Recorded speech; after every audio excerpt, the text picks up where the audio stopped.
comes to mind when you think of the greatest American leaders? George Washington, Abe Lincoln, maybe Susan B. Anthony, Martin Luther King Jr.? It's been said that from the end of the Civil War through the remainder of the 19th century, Ulysses S. Grant was widely regarded throughout the world as America's greatest leader, even more so than Lincoln. I would encourage you to read Grant's personal memoirs or the 2017 biography simply titled Grant by Ron Chernow.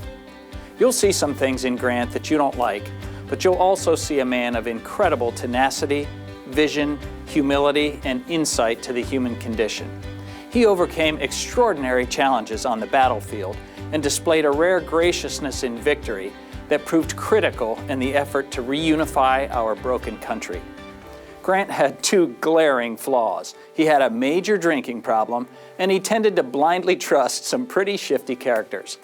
The drinking brought significant setbacks to his career and reputation, and Grant's association with corrupt people marred his presidency and left him financially ruined at the end of his life. John Rawlins was an officer on Grant's staff during the war and became an advisor to Grant in the early part of his presidency. Rawlins died of tuberculosis during Grant's first term.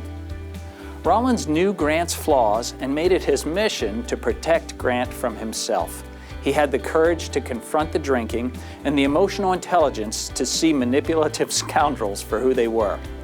Grant seems to have appreciated and counted on Rawlins to keep him on the straight and narrow and away from negative influences. Grant performed at his best when he had Rawlins at his side.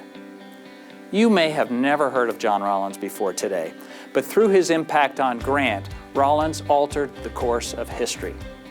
Now, I don't know your vulnerabilities or your blind spots as a leader, but I encourage you to find a loyal, loving critic or two, someone like John Rawlins, and invite them to speak truth to you, even when it's hard to hear.